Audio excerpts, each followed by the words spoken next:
नमस्कार मंडळी. तर सकाळची सुरुवात झाली ती कांदा कापण्यापासून. पण आजचा कांदा काही वेगळाच निघाला. इतका तिखट की डोळ्यातून पाणी थांबायचं नावच घेत नव्हतं. तुम्हालाही असंच होतं का? तर नक्की कमेंटमध्ये सांगा बरं का. तर इतका सारा कांदा कशासाठी? तर त्याला सांगते पुढे. आजचं जरा घरचं वातावरण वेगळंच होतं. खूप छान होतं. कारण माझे दीर नाश्ता घेऊन आले होते. त्यामध्ये गरमागरम इडली, कुरकुरीत उडीद वडे आणि चटणी होती.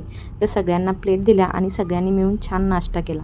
त्यामध्ये श्रीशाही उठली होती. अंघोळीच्या अगोदर तिनेही नाश्ता करून घेतला.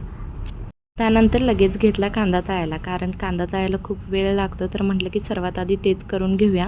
कारण मॅरिनेशनसाठी सुद्धा तळलेला कांदा लागतो. तर लगेच आम्ही मॅरिनेशन करून घेतलं बिर्याणीसाठी. 1 तासभर ठेवलं आणि मग ते शिजवायला ठेवलं. तर इकडे मी मटणाला फोडणी घातली होती. तर बऱ्यापैकी मटणही शिजलं होतं. तर आता श्रीशा ना चालायला शिकले, म्हणजे चांगल्या पद्धतीनं चालते. तर तिच्या आतून आहे ना तिला बारशामध्ये वाळेतोडे केले होते.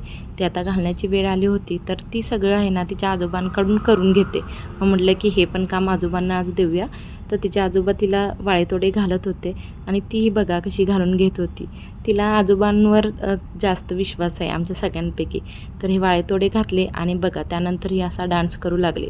सगळे एकजण गाणं म्हणत होते आणि ही अशी डान्स करत होती. हिला डान्स करायला फार आवडतं. त्यानंतर इकडं मी ग्रेव्हीमधलं मटणसुद्धा केलं होतं. त्यानंतर बिर्याणीसुद्धा केली होती. तर दम लावून बिर्याणी ही तयार झाली होती. खूप छान दिसत होती. बघू शकताय कशी झाली बिर्याणी. त्यानंतर तांबडा रस्सा पण तयार झाला होता. तर आम्ही मस्त पिवळा रस्सा, तांबडा रस्सा, भाकरी, कांदा, लिंबू आणि मटण या पद्धतीचं जेवण करून घेतलं. तर चला भेटू उद्याच्या व्लॉगमध्ये.